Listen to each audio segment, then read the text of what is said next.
Coming up next on The Voice of Alabama Politics, book banners lose. Also, Steve Marshall wants to be a bounty hunter. And the federal courts call the legislature's bluff. Must have left my wallet in my room. Don't hand me into that crap. When you come to a game like this, you bring your money. How do I know you won't take a powder? No. High stakes for the Voting Rights Act. All this and much, much more coming up next on The V.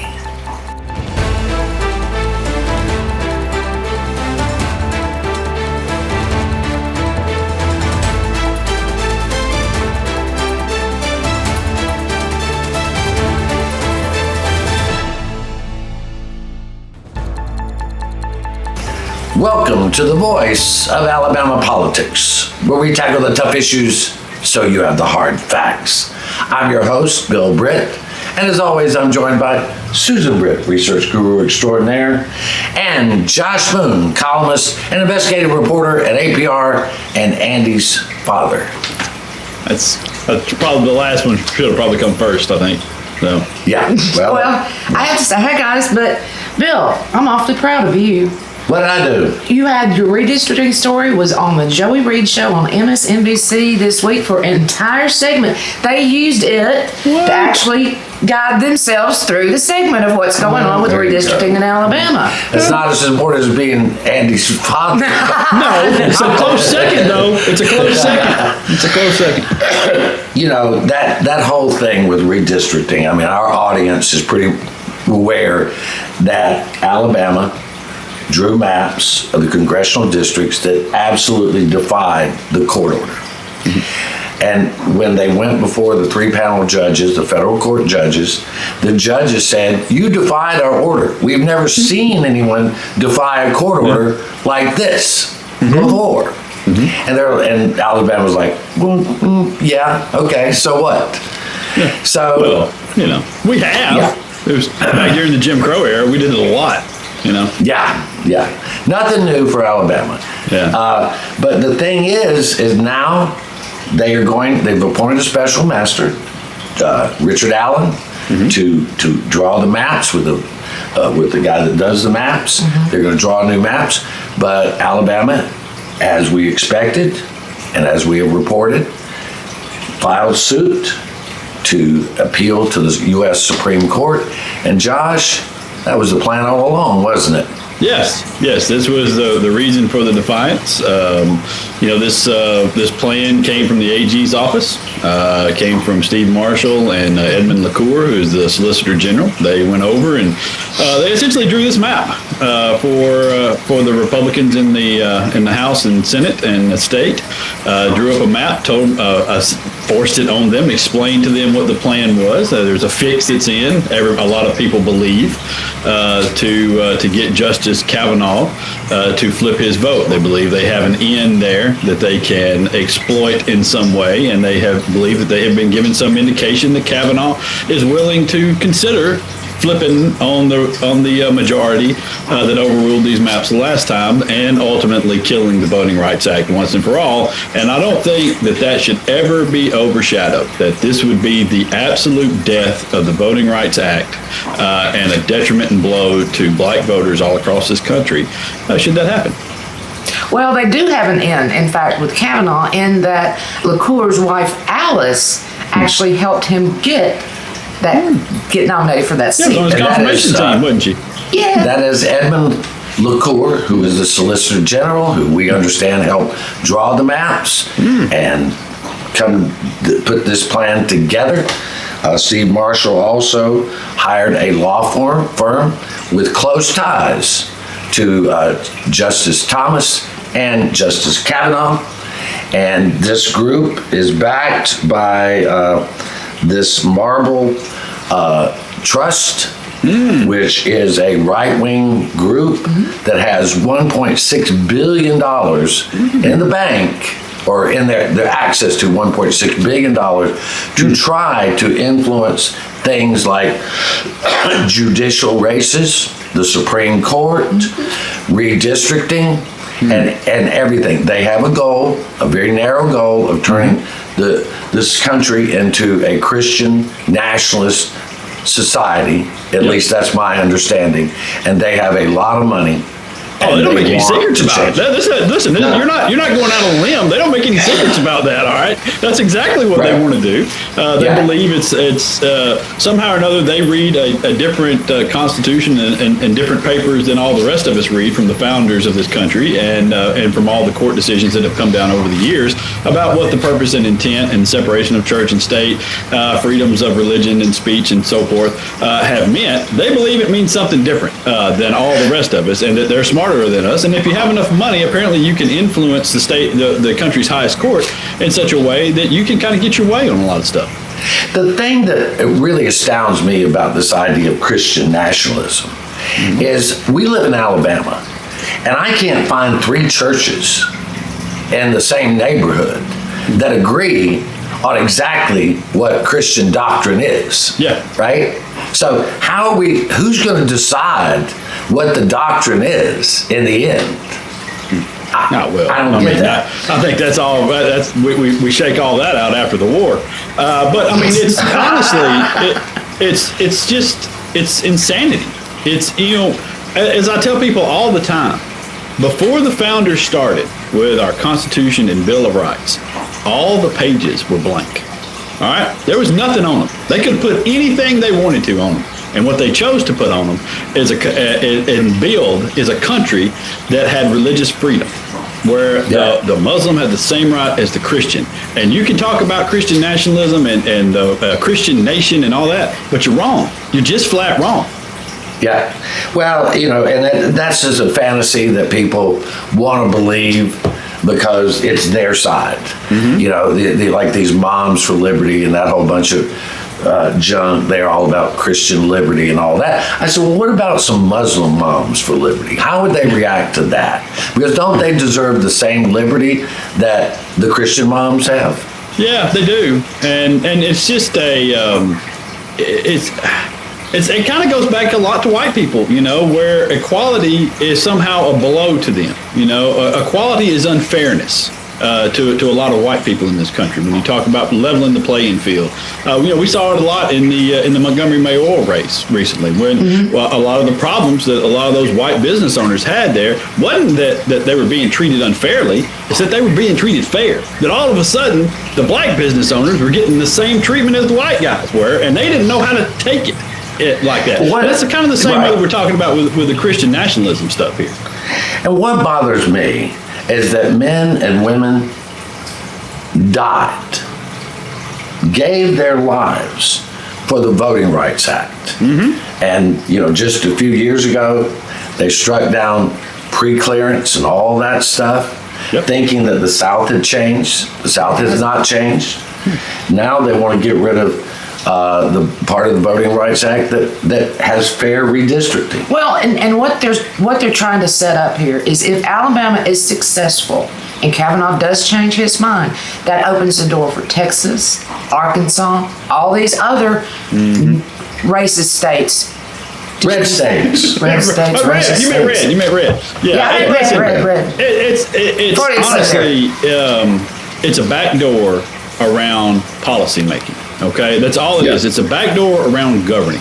The Republican Party right now is struggling to govern. They don't have policies that are popular with the majority of the American people. And so in order to maintain control, they have to do things like this. It's that simple. I mean, really, if your policies were popular, you wouldn't have to do this. And people need to I know this is a boring subject for most folks, but you need to understand it. We were talking with someone we work with this week and explained to her what redistricting meant and the fact that her district was drawn in such a way that if she voted Democrat, her vote really didn't count. And she was furious. She had no idea. Well, the thing that bothers me is that this is not the Republican Party that I grew up around and knew.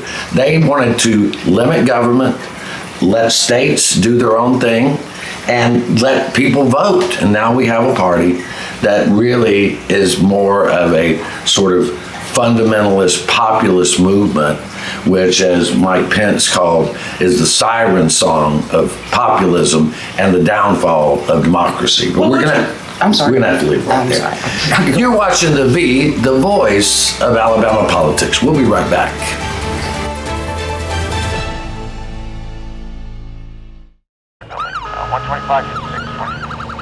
As a paramedic, you wouldn't believe the things that we've seen. I've seen all types of horrible things. I mean, we're there basically picking up the pieces from your worst day. Everyone is just driving and not paying attention. We all have the same goal. All of us want to go home alive and safe and harm nobody else in the process. Slow down. Be careful. Care about the other people on the road. Don't be the reason that someone else doesn't go home tonight. Today, Montgomery is a safer city. It's time to shift the narrative and take control of our future. We're reopening community centers, remediating blight, and revitalizing neighborhoods across the city. And we're unleashing new opportunities. Over the past year, companies have invested a record-setting $2 billion in Montgomery and created 2,000 jobs. This is a new Montgomery. And together, we're reimagining the possibilities.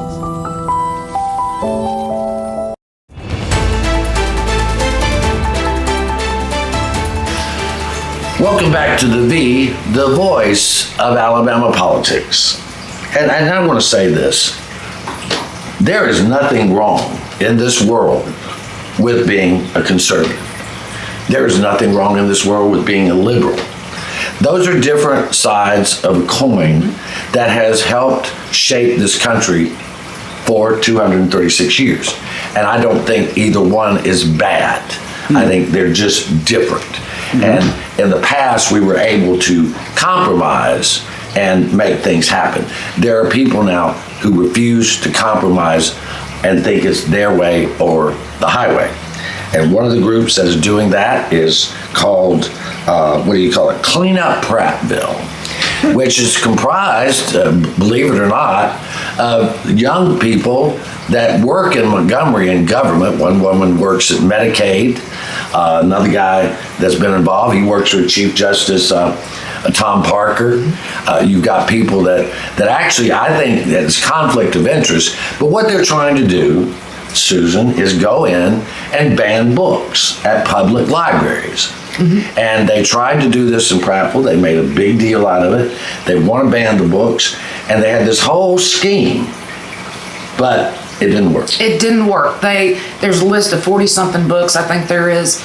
I'm sure most of these people haven't even read those books or even the synopsis for it. But the scheme was to go in and actually have the city council take over the library. Yeah. I mean, they were going to go as far as the mayor and the city council taking over the library, but it failed in a vote, I think, of 4-3 this week. Yeah. And it's not going to happen. But Josh, this is happening all over the country. It's just now come to Alabama, and these people have a scheme to not only take over their local libraries, but they want to ultimately take over all the libraries by legislation and criminalize librarians and teachers. You know, I sit around sometimes and I think, God, wouldn't it be nice to have nothing to do? And so I could think up stupid like this to do all day long. You know, beep. Sorry. I mean, honestly, you know, this is, libraries haven't changed. Libraries haven't changed in our lifetime. Your lifetime, my lifetime, they haven't changed. They offer books on a variety of topics. They have young adult sections, they have adult sections, they have children's sections, and there are books in those sections that children can go and check out. All right, this argument about how, oh my God, there's this sexually explicit books. Yeah, well, one of them's the Bible, but there are also other books in there that talk about sexual situations and about how to treat people, and and books about gender, and there are books about race, and there are books, all sorts of things that can be used by kids and their parents to learn about things. We have some of those books. I have a 5-year-old daughter who's had questions about whether or not 2 girls can be married. We've had these conversations at a 5-year-old level. It's not, we're not having deep discussions, but there are books out there that kind of help explain some of that stuff that we found to be very helpful. And the libraries carry those books. And it's not a detriment to society. It's an aid to society. And if you don't want your children to check out those books, Go to the library with them. How's a 5-year-old getting in there by themselves anyway? You know? Right, they driving the Barbie mobile down there. I mean, for God's sakes, people, what are you talking about? This is the stupidest thing imaginable. Shut up. And the thing is, there's so much misinformation, Susan. The children, 12 and under, they can't go to the library on their parents are supposed to be with them. Well, this is another situation where parents are wanting somebody else to raise their children. Okay, if you can't go to the 5-year-old cannot go to the library without the parent. Right. A responsible parent wouldn't let a 12-year-old go and pick out books by themselves. But my highlight of the week on this very subject is in their literature, they actually quoted Adolf Hitler in saying, "He alone who owns the youth gains the future." Let that sink in for a minute or two. Well, and they quoted Hitler. Jacob Holmes over at APR pointed that out. They have not apologized. It seems like they're proud of it. But Jonathan, I want to show a quick clip of a former council member from Prattville who is leading the charge, one of the guys leading the charge with Clean Up Prattville. But I can assure you, for your audience, they might have won the battle, but they're not going to win the war. There's more fight ahead. That's your leader, Josh. Yeah. That's your leader. It just, you know what? I don't think it's that they want someone else to raise their kids. I think the issue here is they want everybody else's kids to be subjected to the same sort of limited learning that they're subjecting their children to. Well, that's a good point. And they want to ensure that their children aren't stumbling across some truth somewhere down the line, and that they may learn that gay kids and transgender children aren't horrible demons out there that are affecting all the world, but they are in fact people that should be treated with kindness and respect and dignity as well. And so I think that's where the issues fall. Well, and I'm afraid they're going to try to get legislation passed. I hope Governor Kay Ivey and Nathaniel Ledbetter and Greg Reed, the pro tem, and the Speaker of the House are smart enough to see that these are just some loud mouths and a minority. They are a minority. There's more of us. Hey, there are more of us. Speaking of loudmouths, Steve Marshall, of course, who wants to end the Voting Rights Act, also is wanting to put a bounty on women's heads. Anybody that helps a woman cross state lines to get an abortion in any way, he wants to hunt them down and put them in prison. Susan, great idea? Oh, yeah, that's a great idea. First of all, how are you going to enforce it? But enough is enough with this abortion thing, Steve. Just get off of it and go do your job. Well, but see, he thinks his job is running for his next highest office. But I mean, Josh, the idea of pro-life was never to punish women, to never try to incarcerate good people that are in bad situations. But that's exactly what Marshall has revealed, and a lot of them have revealed. They don't care. They want to punish women. Well, I got a question. So if I give my neighbor $20 for when he heads up to Tennessee this weekend to buy some lottery tickets, can I be arrested for the same conspiracy? Since according to Steve Marshall, I guess so. Yeah, I guess so. It's weird. I mean, there are dozens of examples like that. Right, buying alcohol in dry counties and things like that. And it's just it's weird that we're focused on this one issue. It's almost as if there's some political advantage to be gained here. Yeah. Well, and I think Marshall is one of those men who actually hates women, and this is really a deep-seated thing with him. He hates women, so he wants to punish them. I agree completely. I don't think it goes much past him wanting to seek higher political office and appease some people that are going to fund he's a much darker character than you. He's a very dark person. Anyway, you're watching the voice of Alabama politics. We'll be right back.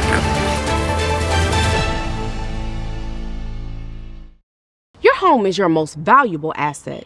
But what if someone tried to steal it from you? Property fraud is one of the fastest growing areas of fraud in the country today. As a district attorney, I've seen firsthand the devastating effects of property fraud. That's why I'm proud to support the Montgomery County Probate Court's REACT program. REACT is designed to protect your property, and to give you peace of mind. By signing up, you'll receive an email notification if a document is filed against your property. This program is a game changer. It has the potential to prevent fraud and protect countless homeowners throughout Montgomery County. So don't wait. Sign up for REACT today and protect your home. Protect your home with REACT. Sign up today.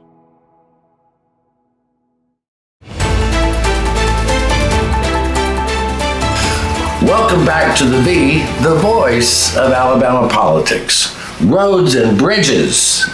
Josh, we all drive a lot. Yep. And everybody complains about the roads and the bridges.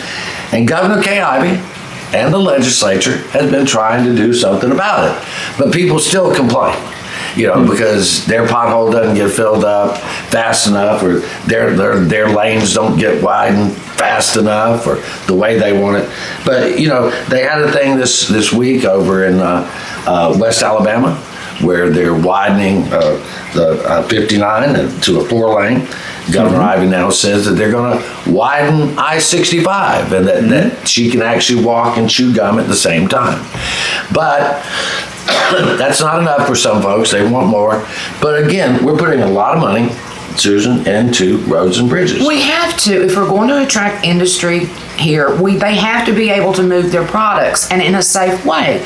So it's very important to make sure that our infrastructure is in place, that our bridges aren't falling down, that our roads aren't, all of a sudden developing big potholes or, washing away in a flood.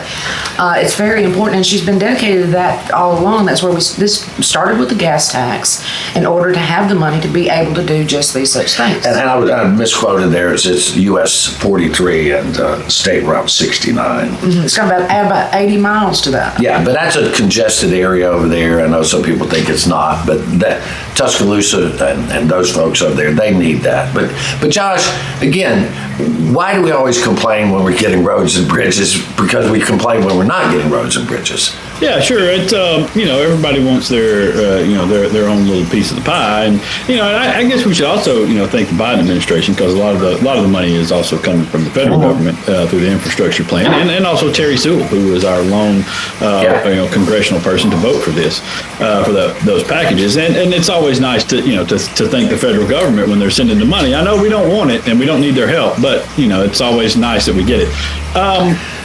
Listen, I think there's also a lot of racism that's kind of involved in the complaining and moaning that's going on over here, because these roads that are being expanded over into West Alabama, they go through the Black Belt. They've talked about it being an economic boom for the Black Belt area over there, and suddenly there's a whole chorus of people that are like, hey, well, there's better ways to spend this money, than just putting it through the Black Belt. What's over there? Why would anybody want to travel over that way?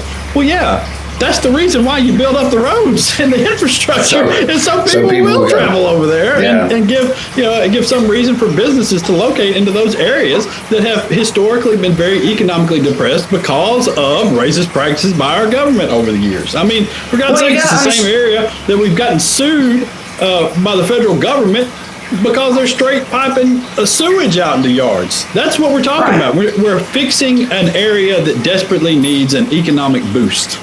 I mean, we're talking about simple stuff also, like school buses that can't get to school children to pick them up. They have to go around for 30 extra minutes, which makes basically an hour, because a bridge is not solid enough for that bus to travel across. Well, and look, they're still trying to beat up on Director John Cooper over this bridge that he's building. Some outlet this past week said it was a bridge to nowhere.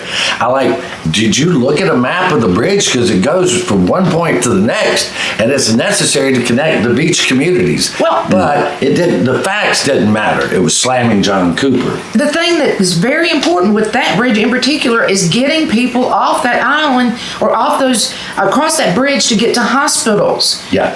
When they're having an emergency, or being able to be evacuated when there's another hurricane coming. We're in hurricane season now. Well, Josh, they cared. The Baldwin County Bridge Company cared so much about the people of Alabama and not having to, get tolls and all. They just really were going to build another lane, and they were rah. What'd they do? Right after the court ruled against them. No, they doubled the toll. It's just, I didn't really understand. I understand kind of the overall point of the article that was kind of taking the ALGOP to task about the bridge, that they said, it's basically feeding the same roads into the same roads.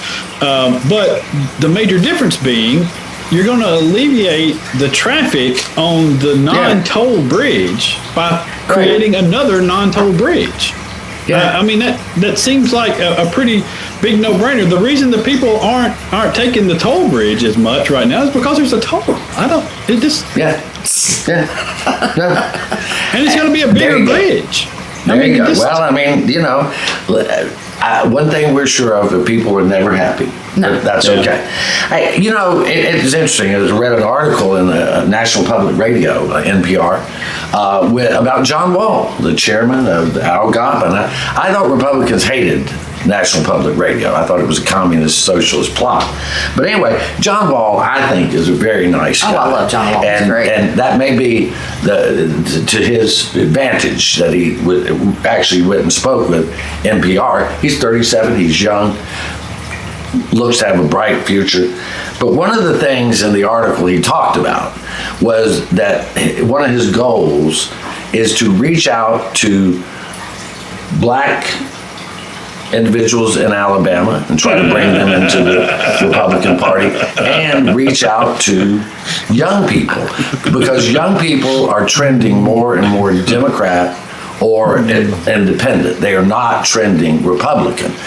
But I think it's a worthy goal. But my question is, Susan, how do you attract black people and young people to the Republican Party when you want to rid schools? We're talking about woke ideology like it's some sin, CTR like it's something CRT. worse than CRT like it's something worse than herpes, and you beat on LGBTQ kids and transgender kids who these kids are growing up with and like. And DEI, let's not forget that. The young people are not interested in this. I'm sorry to break it to you, John. You're an intelligent guy, but They're currently before the Supreme Court trying to kill the Voting Rights Act to keep black people from voting. What are you talking about, man? Stop it. Yeah. Good luck. Good luck with your mission. Yeah, I mean, when I read that, I said, you would have to change your policies to be more inclusive. But the other problem, we only got about 6 seconds here, is there's not enough organized Democrats to actually pull them in. But again, what we're seeing nationally is a trend, even in the South. Young people are trending Democrat. Blacks are always going to trend Democrat as long as you have an exclusive party that goes after things like CRT and DEI and wants to marginalize black voters. But there you go. All right, you've been watching the voice of Alabama politics. You watch us because we watch them.